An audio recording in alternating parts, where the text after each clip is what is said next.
All right, it looks like we have slowed down the amount of people hopping in, so let's not keep the people waiting.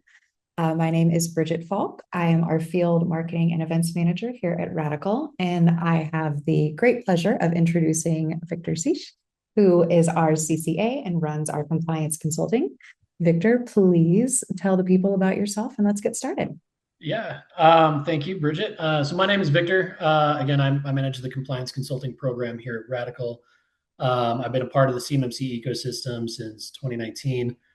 Before that was helping some of the larger primes get ready for NIST 171, going all the way back to 2017, and then working on the classified side of the house, building out RMF and 853. That's my background. Yeah, thank you, and we'll get started. So next slide, please. All right. So today we're really going to be covering a few different items.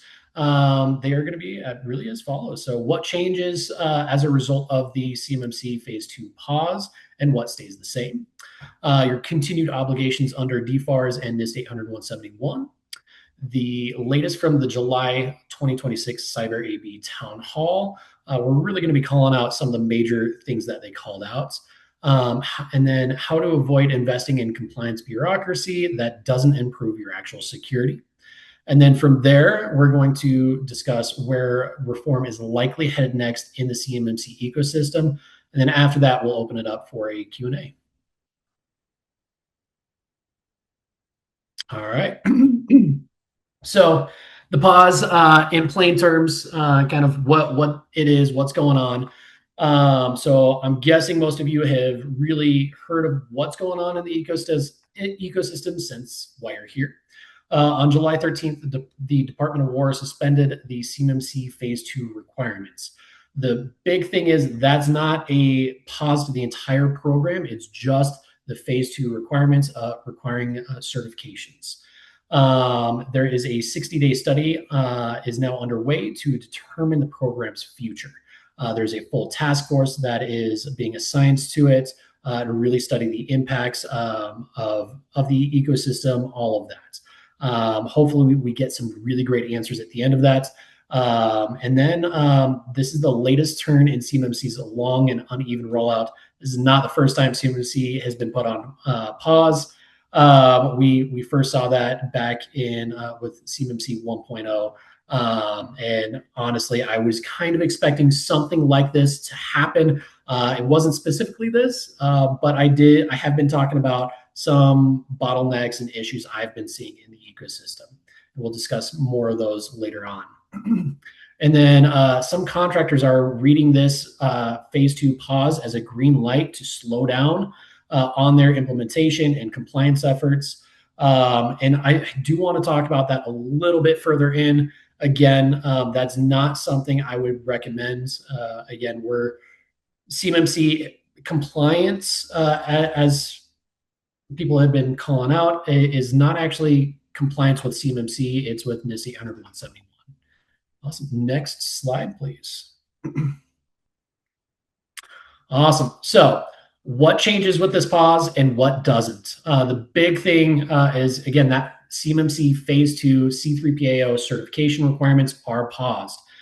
Now, again, this is not your self-assessment, self-affirmation for level 1 or level 2. Those are still requirements under FAR and the FAR 52 and the FAR or DFARS 7012 clause. So that part is going away. So that November 10th deadline that we've all been talking about for the last year, that is indefinitely paused. We should hear some updates after the 60 days plus the 15 days to write up the recommendations.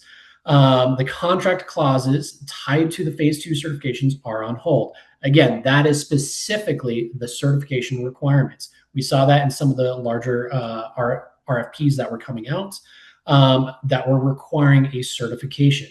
That's what's changing. Again, not the self-assessment or self-affirmations.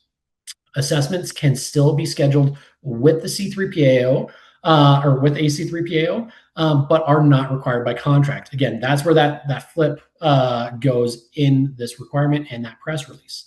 The C3PAO assessments are still happening, but again, they're not a requirement. It is a really, really great insurance against the False Claims Act to get those done if you already have scheduled and paid for your assessments.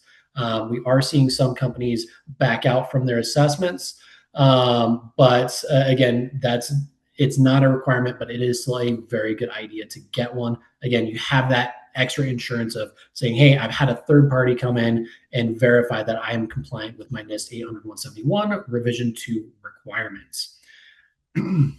Now, what stays the same? So DFARS 252-204-7012 still applies to all existing contracts that have it.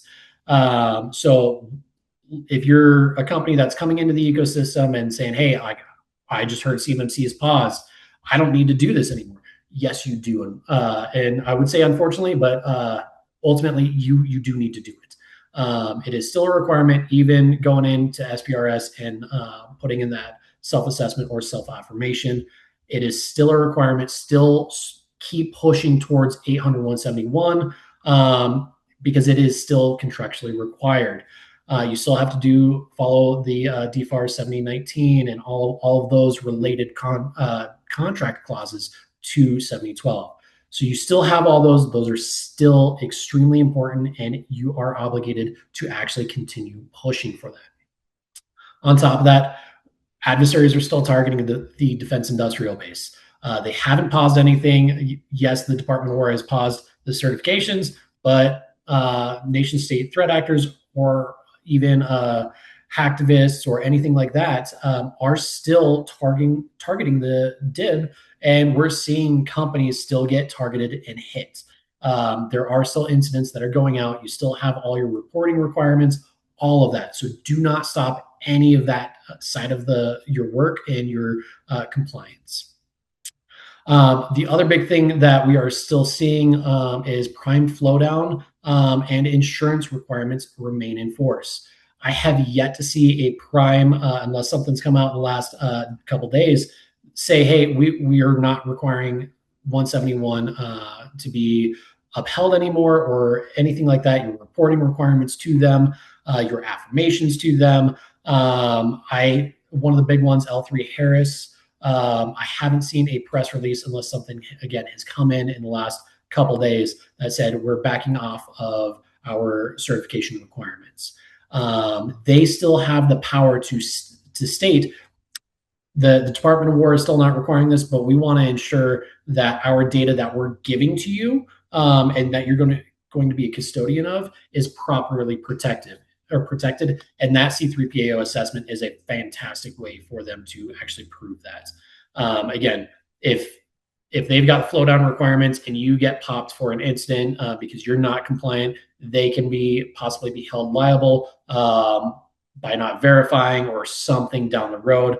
Again, it's going to be a little bit more protection on the legal side for them. Next slide, please. Awesome. So your obligations, again, they didn't go away.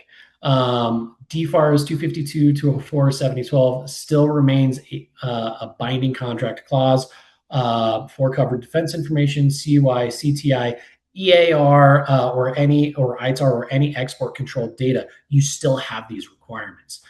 Just because CMMC Phase II got put on hold doesn't mean you can stop marching towards your implementation of 171 or any of those additional export controlled contract clauses. NIST 800-171 compliance is still required. Again, that's that 712 or 7012 clause. Pause or no pause, you still need to push forward with it. That is a bit of a hard pill to swallow for a lot of contractors out there. I'm seeing the implementation cost does hit a lot harder and is more expensive than the certification costs. So again, you still have this requirement, still keep pushing for it. Don't slow down or pause. False Claims Acts are still being hit. DFCAC is still conducting audits. So don't pause. That's a big risk. And if you get hit by a False Claims Act, If you're a small company, it can put you out of business. So don't stop this. Now, self-assessments and the SPRS score submissions are still expected. EMAS for the C3PO assessments is still open. So still keep conducting your self-assessments for NIST 800-171 in SPRS and CMMC level 1 and level 2 self-affirmations. If you've got that contract clause, you still have to actually submit those. So keep doing those. Again, it is a requirement. If you have put in a self-assessment in the past and you have a poem with a get well date, follow that. Don't stop. That is going to be a huge red flag. If you pause it and then your contract officer asked for, hey, can I get an updated SPRS score? Your get well dates stated you're going to be done with everything August 31st. And you haven't done that, and you don't even respond, that can cause them to raise a red flag and say, hey, we need a TIPCAC audit to come in, audit you, and then potentially open up a False Claims Act. You don't want to open your company up to that sort of liability and risk. So again, keep those self-assessments up to date, especially if you're making major progress towards your self-assessment. If you go up 30, 50 points, put in a new score. Putting in those new scores like every month or two shows the contract officer that you are making progress and you're not just stagnant and hitting that loophole of, hey, I'm going to submit a new poem every 6 months. Ultimately, CMMC NIST 171, it's the baseline of good security, and you want to start pushing for that. It's not always going to cover you if there is a threat actor that's going after your information, but you can still make significant progress on protecting your proprietary information. Primes are still flowing security requirements down to their subs. Again, if you've got a prime that's saying you need to have a certification, I don't care what the Department of War said. Unfortunately, you need to follow what they say if you want to work with them. If that changes in the near future, I'm going to be putting up blogs and some other videos as well and news updates. We'll make sure to update our customer base and our news base as well, letting you know, hey, for example, such and such company decided to pause their certifications or certification requirements, just to let you know. So again, that at the moment is still a requirement. We're still seeing flow down requirements for certifications come from primes, but that could possibly change in the near future. Now, the contractual exposure hasn't moved, only the certification timeline has. Again, I keep harping on this, and I'm going to call it out a few more times. Your 171 and 7012 contractual obligations have not paused. It's just the certifications. So level 2 certifications and level 3s. Though that's the only thing that has been paused. Nothing else has stopped. So again, don't stop your progress. Keep marching forward. I don't think CMMC is going anywhere at all. There's been too much invested in the ecosystem and verification. Next slide, please. Awesome. So now this is going to be some of the bigger news that's been coming out over from the Cyber AB Town Hall. Again, this is the first public event that they've had since the release. But the Cyber AB held its July 2026 Town Hall shortly after the suspension. That was conducted on July 28th, so about 2 days ago from this webinar. The big things that I'm taking and posting here. Again, these are the really large things that I want to call out. There's a lot of information in their slide deck and in that recording. A lot of great questions asked. So if you want to go look at that and watch the recording, feel free. They usually will upload that full recording with the slide deck to their website, which is the cyberab.org, usually within a couple days of the town hall. But the big things that they wanted to call out is the CMMC terminology. CMMC implementation is not a thing. It is often used in context of the cost of conforming to NIST 800-171. Again, CMMC is strictly the verification mechanism for conforming to conformity to NIST 800 171 revision 2 specifically at this time. So there's a bit of an issue that we've seen in the ecosystem. People are saying CMMC is super expensive. That like we're spending tens of thousands, like I've even heard hundreds of thousands of dollars to get compliance. That's an issue. I don't want to do this. And then they're saying like or understanding or misunderstanding that that's the cost of a certification. The certification cost compared to the actual implementation costs of NIST 171, it is a 9-day difference. It costs a lot more, in my experience, to get compliant with 171 compared to the certification costs. Now, when a year ago, when certifications were first happening, there was a bit of a gold rush that I was seeing. Certifications were very, very expensive. I've been seeing those come down over the last several months quite a bit, by easily 50%. And it's making it a lot easier, but it's still not completely affordable, especially for the super, super small companies, the mom and pop shops. That $40,000-$50,000 is a major, major cost that hopefully we will get some answers for down the road. Again, I've got some ideas I'm going to talk about a little bit later on in this webinar of how I think the ecosystem is going to change, things like that.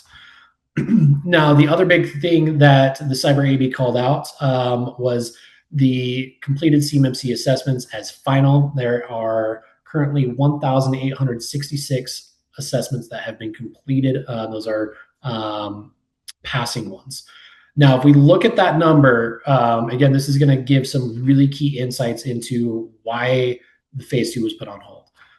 We've heard a couple of different numbers of 118,000 companies need to be certified, to 80,000, all of that. So, and we were expecting 20 to 30% of the contracts in November to have this certification requirement. Now, if we're seeing that and there's only 1,800 companies that have gotten certified, for me, that's a huge, huge flag of why the requirement was put on hold. Now, it's not just on the OSCs or the organizations seeking certifications of why there aren't more. There's a major bottleneck in the ecosystem. That's going to go into the CCAs and lead CCAs that we've got listed below. Now, the CCAs, or for anyone that doesn't know, is a CMMC certified assessor. And then the lead CCA is just the lead, so the manager role.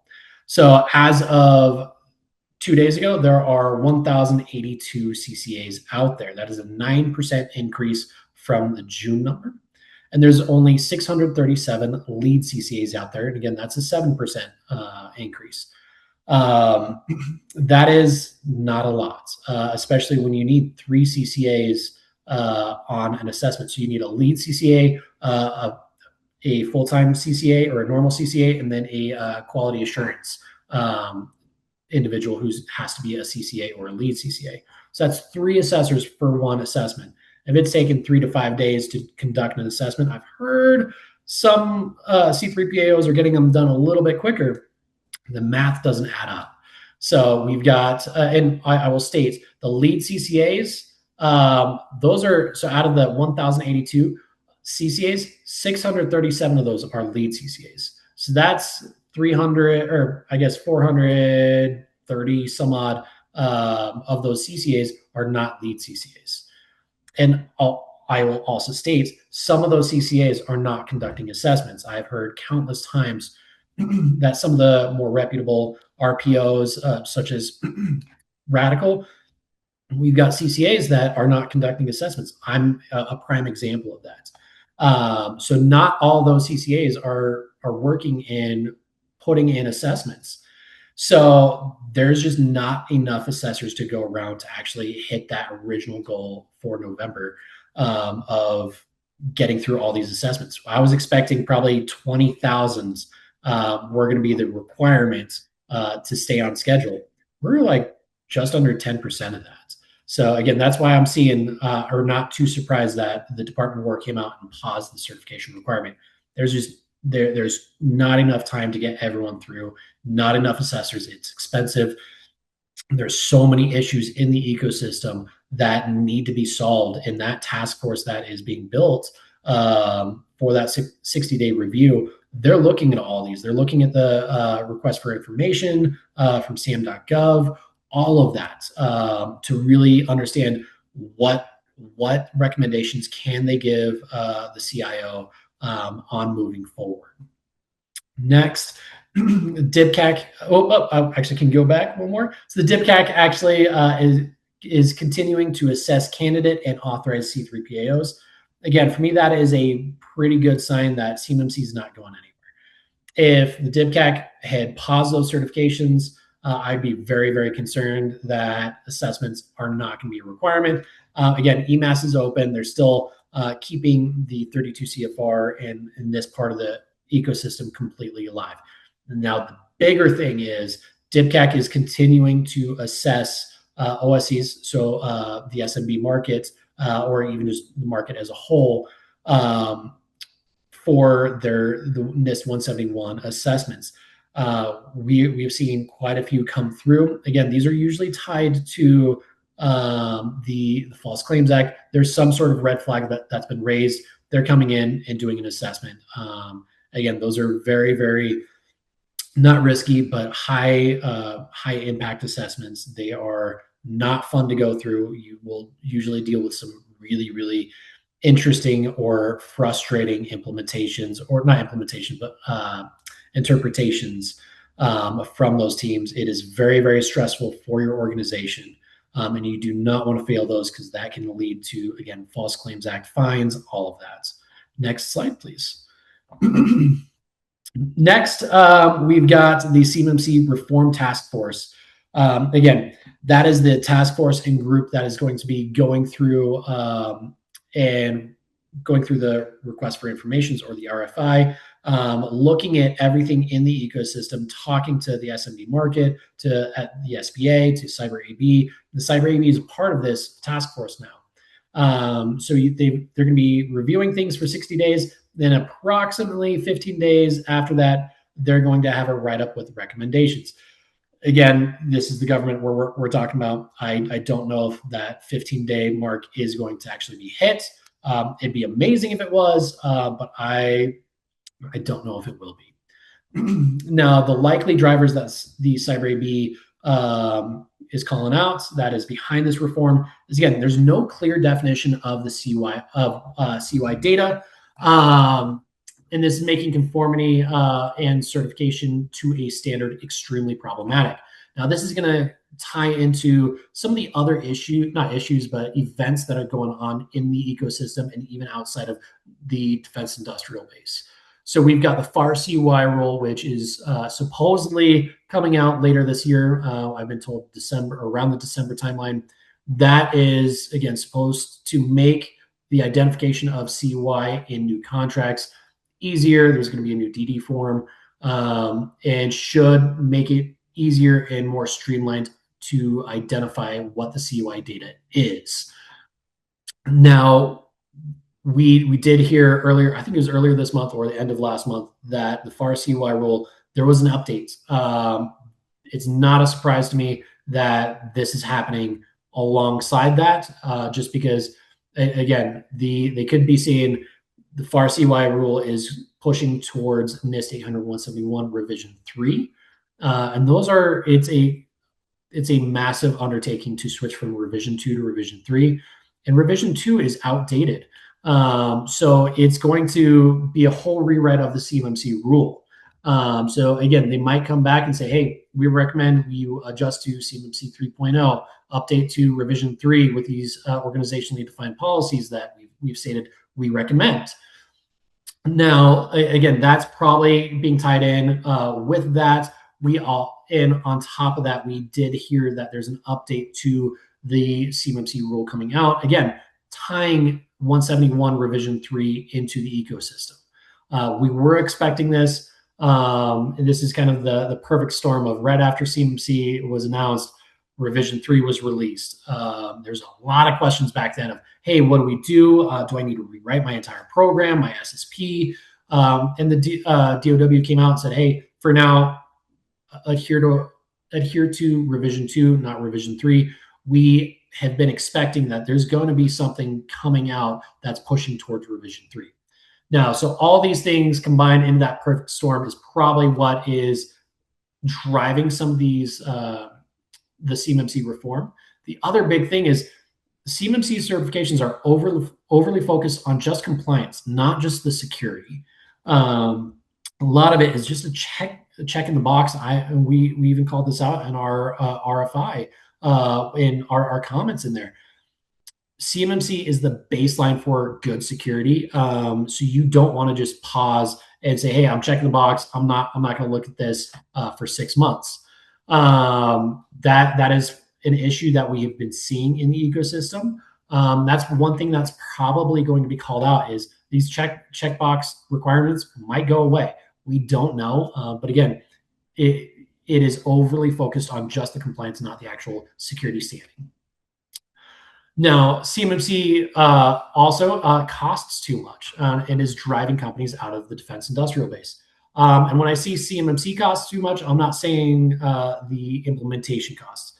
Yes, that's a portion of the cost, but the certification costs.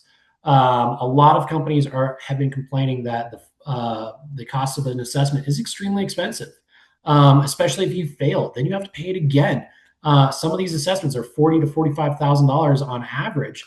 So if you're paying $80,000 to $90,000 because you failed an assessment, it's ridiculous. And a lot of companies have been pretty frustrated over that. So we might see that there might be some issues that say, and this is my opinion right here, some of the C3PAOs out there might have been interpreting the 32 CFR, so the CMMC rule, a little bit wrong. The 32 CFR calls out that there needs to be that lead assessor, the CCA, and a QA. In assessments I see the lead assessor there the entire time. And usually 50% of the time, they're not saying anything. They're not asking questions, and same for the CCA. They might come out and say, your lead CCA needs to be there 10% of the time. Hop in, make sure they're actually the CCA is conducting the assessment correctly.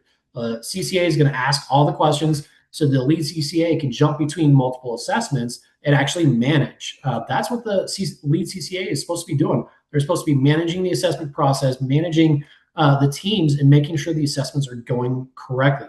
If they're in one assessment at a time, they're not they're slowing down the ecosystem from getting compliant. And it's honestly, my opinion, it's a waste of time to have 2 CCAs in there where half the time they're not asking questions. They're just listening to the other CCA. Those meetings are recorded. You've got, you can bring in AI to possibly transcribe and give meeting notes to that lead CCA where they can then streamline the process and say, okay, you did a good job. I don't disagree with anything. Let's kick this assessment over to the QA. QA looks at it for 5-10 hours and they're like, okay, no spelling mistakes. You're good to go. Let's push this forward. That could be an amazing way to streamline the entire assessment, which then saves money. Because if you're not paying for a CCA to be in there and a lead CCA to be in there the entire time, then you can cut the assessment cost by $10,000, $15,000. That is an amazing way to save money for the SMB market. There's been some other rumblings out there that they might say just the 5-point requirements in CMMC or NIST 171 are going to be assessed by C3PAO. All those 1-pointers, those can be self-assessments. That's another way they can bring down the costs. Again, there's a lot of ideas that I have heard for cost savings that can be done. So those might be some things that were driving the reform, and hopefully we get some really great answers to at the end of the 60-day period. The current environment, again, this is kind of what they were calling out. CMMC is always evolving. Again, we've seen that in the past, CMMC 1.0 to 2.0. And then on top of that, 171 revision 2 to revision 3. We're gonna see eventually a revision 4, CMMC 3.0, CMMC 4.0. Again, CMMC is not going away. It's going to keep evolving. It's expanding out possibly to other departments and agencies, or at least 171 will. So again, that's what we're seeing. There's always room for improvement, or at least from what I've seen. Again, I've already called out some of these for the costs, but the big thing that I'm seeing right now is a lot of these CCAs. Again, we saw the 1,082 CCAs out there. There are hundreds, if not more, CCAs in the pipeline right now, and CCPs that have passed their test. They're ready to get authorized. They're just waiting on their tier 3 suitability background check. That's the equivalent of a secret clearance, but they're not actually getting the clearance. And it's taking 10 months to a year to get that. That is a major, major hole in the ecosystem that can be plugged. Do a public trust background check or a normal criminal background check. That's an easy way to speed up the number of assessors and open up that pipeline. Now, the other thing that they're calling out is certifications remain the best insurance against the False Claims Act. Now, again, we know the DFCAC is going out and reviewing and still doing assessments. Again, if you want to save your company fines, things like that, you can always get a certification. Again, those are not going away. You can still pay for one. The cost of a certification is much cheaper than a False Claims Act fine and possibly having to pay back any of those additional payments or anything like that. Again, from experience, we've seen millions of dollars from some of these companies that they got fined. Paying 45 grand for an assessment compared to a few million is a drop in the bucket. And we have definitely seen where if a company is certified and DFCAC reaches out and says, hey, you've been scheduled for an assessment, it's on such and such date. And the company has been able to come in and say, hey, I just got an assessment a week ago or a month ago. Here's the results. Here's the C3PAO. And they just uploaded everything to EMAS. The DFCAC turns around and says, okay, you're good to go. And they cancel the assessment. So again, it's an added benefit. Again, C3PAOs, their assessments, from what I've seen, are much easier than the DFCAC. DFCAC has some, again, bizarre interpretations that I have seen that I do not agree with. None of the C3PAOs I've talked to agree with. None of the CCAs, lead CCAs. It's just completely out there. So again, it's easier and cheaper to go through a certification than go through a DFCAC. But again, it's a risk and a little bit of an insurance to save you a bit of money and heartache down the road. Next slide, please.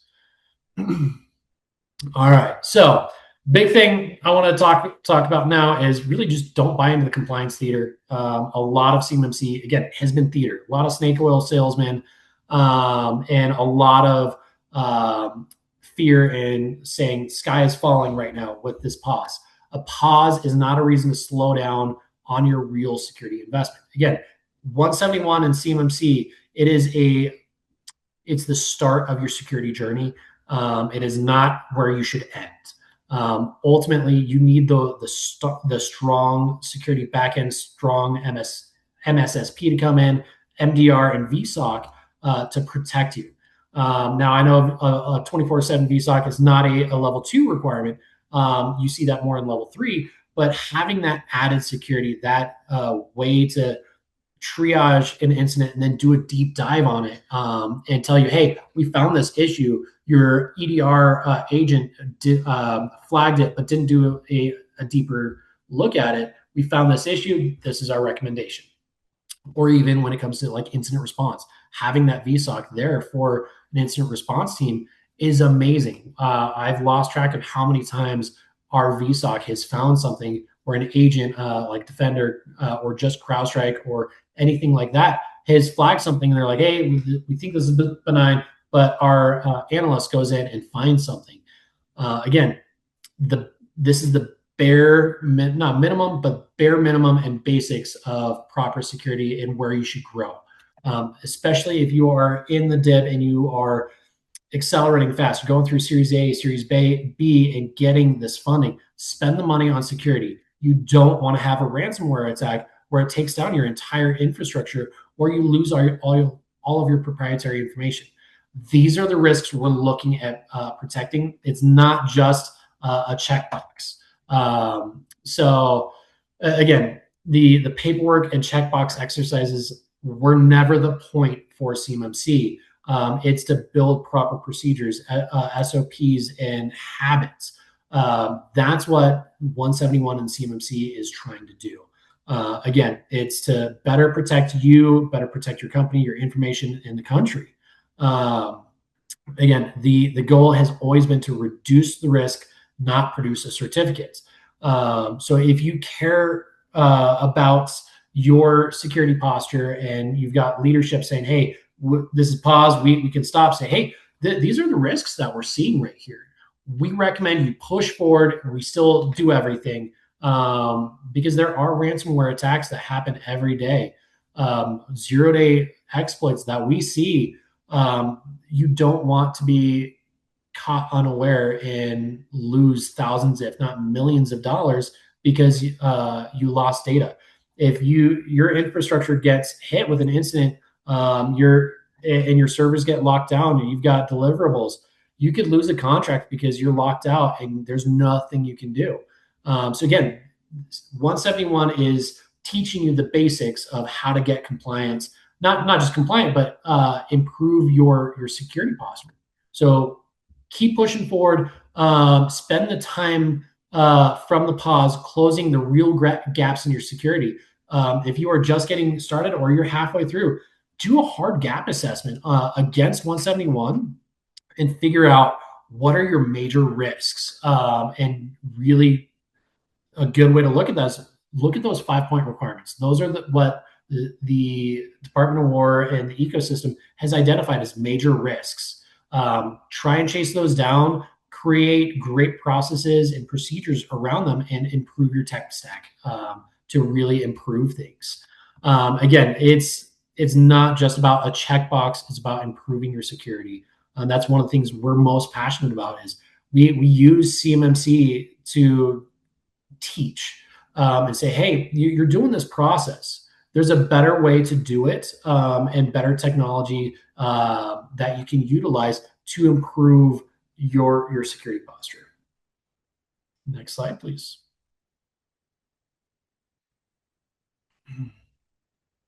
All right. So I think this is going to be one of the last slides, if I remember correctly.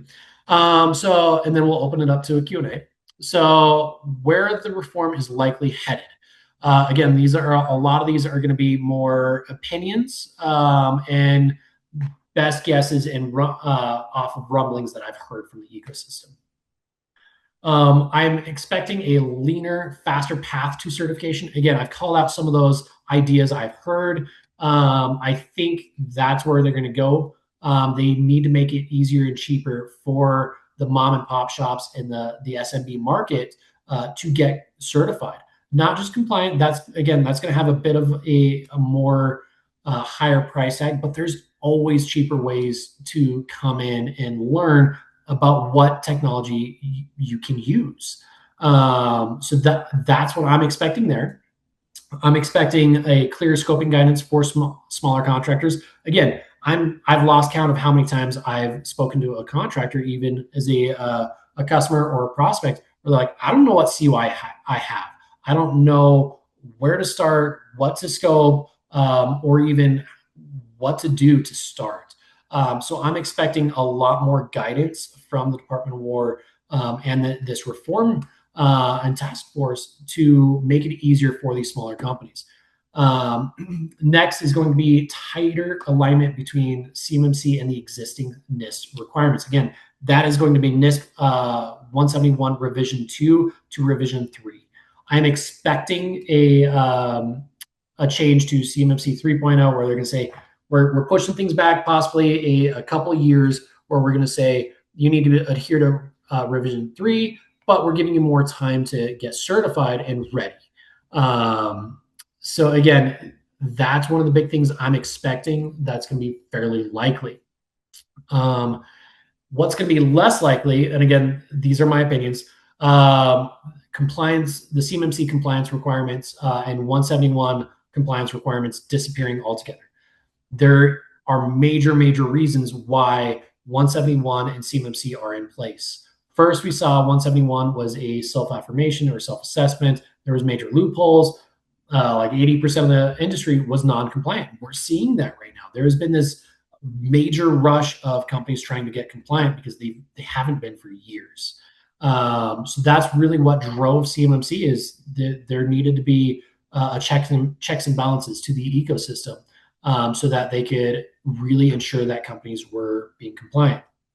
Now, again, I don't think the requirements are going anywhere. We're looking at protecting data. We're looking at protecting that data from nation state threat actors, China, Iran, North Korea, Russia.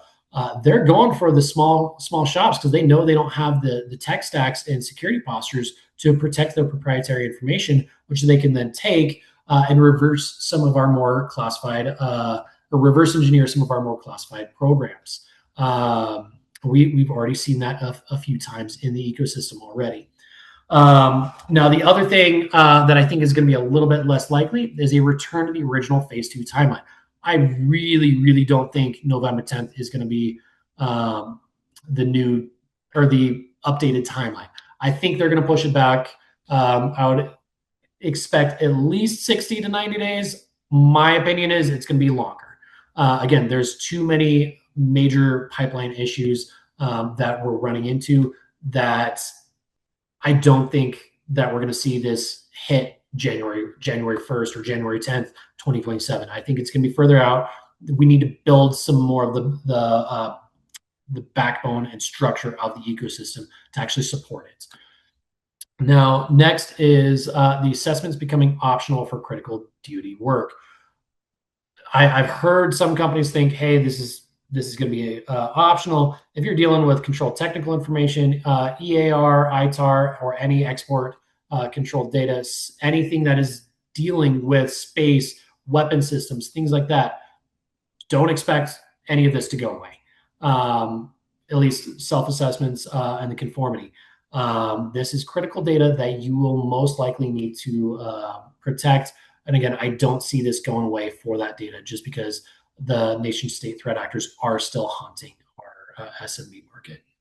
Awesome. I think that's next slide. And I think that's going to open it up to the Q&As. So any questions? All right. Thank you, Victor. We did have some questions come through. The first one is, we were expected to be certified by 11/10, or was it a phase? Meaning to be certified sometime between 11/10 of 26 and 11/10 of 27. Yes. So what I've been telling prior to the pause, what I've been telling our customers is if you are pushing for a new contract November 11th or November 12th, and you see that clause, that's where you would need it. If you just want to say an SBIR phase 2, and it's good for 3 years, you're not planning on getting or going for any new contracts, you don't have that certification requirement, or at least that's what I was expecting. Just because your current contracts have just that self-assessment. So it was more of a phased approach, not as just a hard deadline of if you're not certified by November 10th, you can't do any work. I wasn't even expecting all the contracts to have that requirement or the certification requirement in there. Again, I was expecting maybe 20, 30% of them. So again, I was expecting a phased approach, but we don't know. And we won't know until they reinstate the phased approach for phase 2. All right. Next question. How would a small organization tackle these requirements? That is a very, very fun question. The big thing is to start small, figure out where your data is, what data you have, what systems interact with it, and then build a plan from there. Once you sit down and have a plan of, okay, this is where my data is, this is what systems touch it, and these are the people that touch it, you can then reach out to an RPO such as RADICL to start discussing, hey, we want to have a plan. We don't know what technologies we can use. And a good RPO will say, hey, these are the different things that you can do to build out your infrastructure. These are the options, pros and cons of each one. Which one would you like? And then will usually have partners that will say, hey, we can go implement this for you or give you guidance on implementing it yourself. That's where I would start. Again, it doesn't need to be super, super expensive to get compliant. You can build something for much cheaper yourself if you've got a little bit of tech background and experience building out an infrastructure. It can be very, very small and still pass. Awesome. Should we still work towards CMMC compliance as subcontractors? Yes. So I'm still seeing all those primes still require or ask for those certifications. Again, I haven't heard something that has come out that they are telling you as subs, but from everything I've been told, they are still requiring compliance. So don't stop. If you have a question for your prime, of you said, say, I'll use L3 Harris as an example. They had a July 30th timeline of they wanted you certified. If you're not going to make that, or if you've got questions on that, reach out to your prime. Ask, hey, you wanted a certification. Is this still a requirement by the state, or does a self-assessment work? So just open the door for communication. Again, they're probably going to be expecting questions from you. Don't hold back. If you're not asking a question, you're not going to get an answer, which again is going to be an issue for you down the road if you're not communicating with your prime. Okay, next question. If a company never handles CUI data, is a good self-assessment going to be an acceptable requirement? Okay, so if you don't handle any CUI and you don't plan to, what I usually say is do a level 1 self-assessment or an assessment against the first 15 requirements that are called out in level 1. That ties into the FAR 52 clause. Do that self-assessment, and then if any company is trying to push back and say, hey, you need a certification, you don't have any CUI, you don't have anything marked, and it's just, say, a prime requiring it, push back. Say, I don't have this data. I've completed my level 1 assessment. I'm good to go. But if you want to be safe, still complete that level 2 assessment and have a plan of action in place for any gaps you have. Again, CMMC in 171, it is the baseline of your security. They are really, really good to have in place, even if you don't have any marked CUI. You have proprietary information. You have personally identifiable information. You want to be able to protect your employees' information as best as possible, and these security requirements really are a good starting point for you to get there. Okay.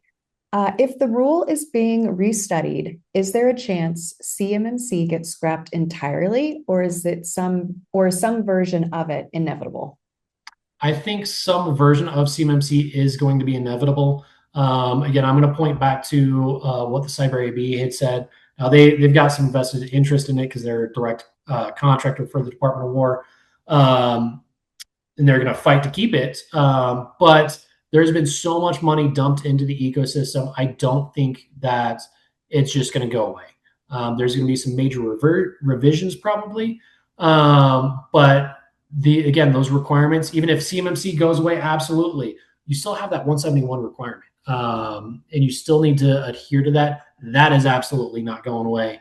Again, and we're seeing that even across the board. And with that FAR CUI rule, we're expecting it to expand, or 171 to expand out to every federal agency and department across the country. So that is absolutely not going away. The certification requirement might, but that's just one portion of CMMC. The other portion, again, is that self-assessment and being able to actually document, okay, I meet this, I don't meet that. These are the ones I don't hit. This is my POAM, and having that structure in place. Again, I think it's super useful. I don't think it's going anywhere. Again, I do expect those major revisions to come. A few more questions. If we've already started our SSP and POAM, should we keep building them out during the pause or wait? Absolutely keep building it out. Do not pause at all. Again, you've got that 171 obligation. Keep going, keep chugging along. The biggest thing I would suggest is if you've done that initial gap assessment and you're building your SSP, look at those 5-point requirements. Those should be the first ones you hit. Again, those are the most critical, even outside of a certification program. There's a reason they're 5 points, because they are very risky.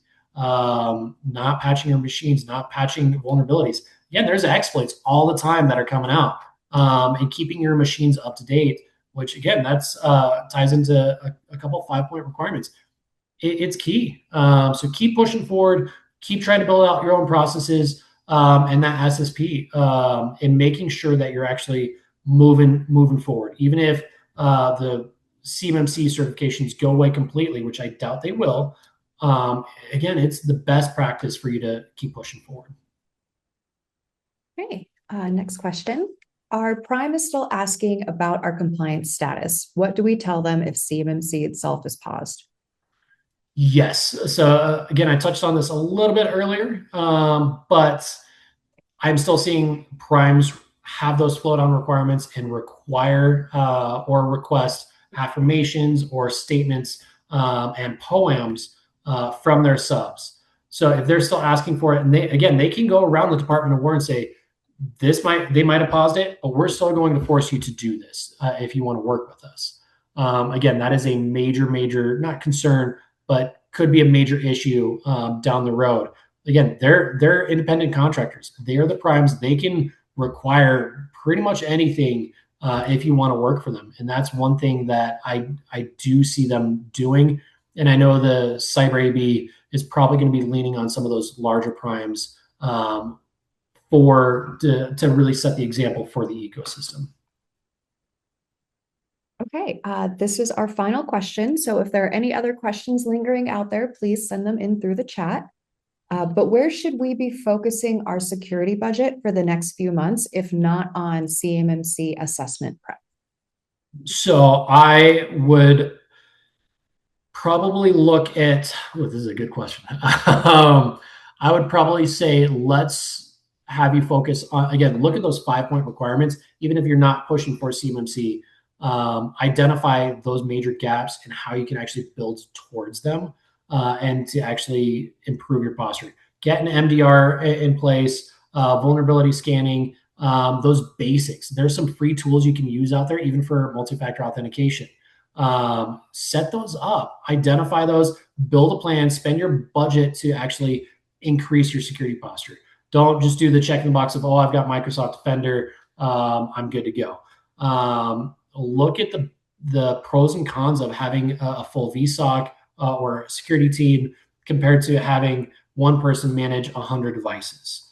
Having that 24/7 SOC, for example, is an amazing way, because if that person's on vacation, and you run into a security incident, ransomware hits, they can't get back, they can't do anything, they can't quarantine machines. Having that ability and that team from an MSSP to support you is extremely valuable. So look at some of your options out there and try and spend that money and that budget even before CMMC on those things. If you're talking to an MSP and you're looking at building out that security stack, ask for an SRM.